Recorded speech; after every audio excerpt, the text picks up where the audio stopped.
Bismillahirrahmanirrahim. Assalamualaikum warahmatullahi wabarakatuh.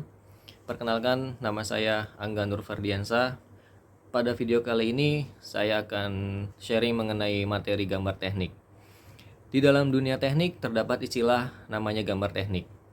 Bukan hanya di dalam ilmu teknik sipil dan arsitektur, gambar teknik juga bisa ditemui di dalam ilmu teknik yang lainnya seperti teknik mesin, teknik industri, teknik elektro, dan teknik lainnya yang membutuhkan gambar detail dan ukuran pasti atau presisi.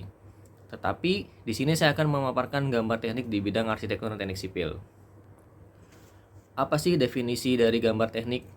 Secara istilah, gambar teknik terdiri dari dua kata, yaitu gambar dan teknik. Gambar sendiri berarti suatu alat untuk berkomunikasi secara visual. Sedangkan teknik berarti cara kerja yang bersistem atau sistematis dalam mengerjakan sesuatu. Sehingga pengertian gambar teknik bisa disimpulkan sebagai berikut, yaitu gambar yang bersifat tegas, terdiri dari garis-garis, simbol-simbol, serta tulisan yang mempunyai standar tertentu yang telah disepakati bersama, sehingga menjadi sarana komunikasi visual antar perencana atau arsitek untuk menyampaikan ide atau rancangan yang diusulkan kepada pelaksana di lapangan agar tersampaikan dengan baik dan jelas sesuai dengan tujuan yang ingin dicapai. Ada beberapa ketentuan baku yang harus ditaati dalam membuat gambar teknik sehingga gambar tersebut bisa dibaca dan diterjemahkan oleh semua pihak yang mempunyai dasar secara teknik. Sifat gambar teknik yang pertama yaitu harus bersifat komunikatif atau mudah dimengerti. Yang kedua, gambar teknik harus normatif atau sesuai aturan yang berlaku, seperti aturan-aturan yang ada dalam SNI. Yang ketiga itu harus akurat, presisi, tepat teknisnya. Yang keempat, terukur, memiliki skala. Yang kelima, efektif atau tepat guna. Untuk menggambar gambar teknik, ada dua teknis dalam menggambar gambar teknik. Yang pertama yaitu gambar secara manual. Gambar teknik dengan manual ini untuk saat ini sudah jarang digunakan karena sudah terganti dengan adanya software sebagai alat bantu gambar.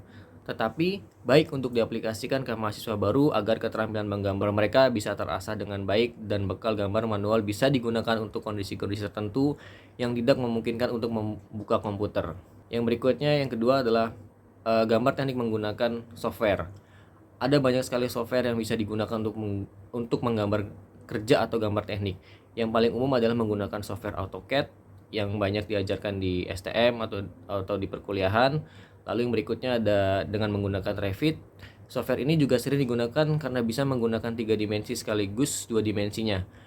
Ada juga menggunakan ArchiCAD dan lain sebagainya.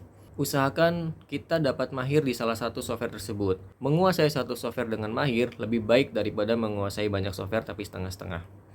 Oke, berikutnya macam-macam gambar teknik terutama pada arsitek dan teknik sipil. Yang pertama, gambar arsitektural. Gambar arsitektural memang dibuat untuk keperluan showcase. Oleh sebab itu, ia sengaja dibuat tampak semenarik mungkin. Bahkan, tak jarang gambar ini mendapat sentuhan efek dramatis agar lebih tampak impresif.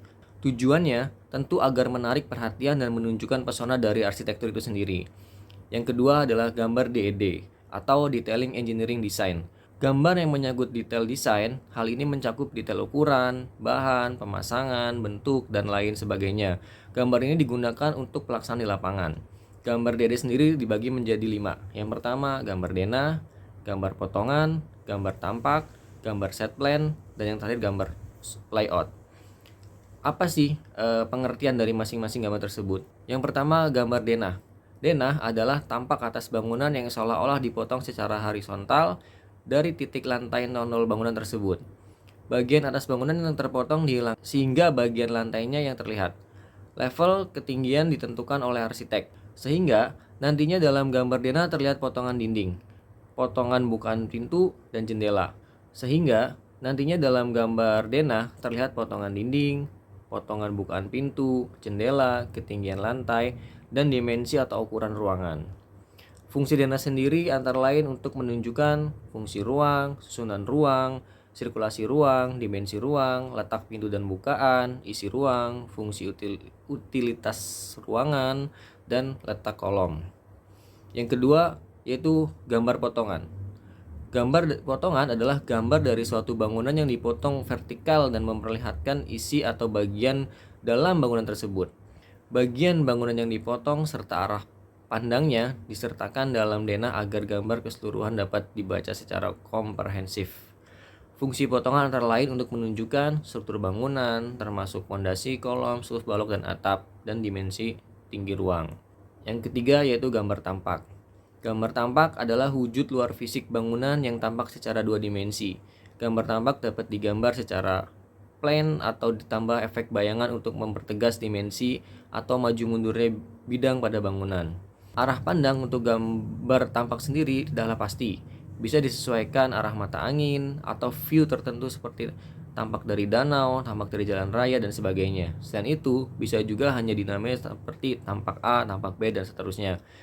Sesuai keinginan arsitek yang ditentukan juga pada denah. Yang kelima, set plan. Set plan adalah gambar tampak atas bangunan dan perencanaan penempatan bangunan yang disertai dengan lingkungan sekitar. Yang berikutnya adalah layout. Layout adalah denah bangunan yang disertai dengan lingkungan sekitar yang menunjukkan orientasi pintu dan jendela terhadap lingkungan sekitar. Itu adalah beberapa penjelasan mengenai gambar teknik. Dalam video berikutnya, saya akan menjelaskan mengenai cara membaca gambar teknik. Silahkan ditunggu untuk video berikutnya. Wassalamualaikum warahmatullahi wabarakatuh.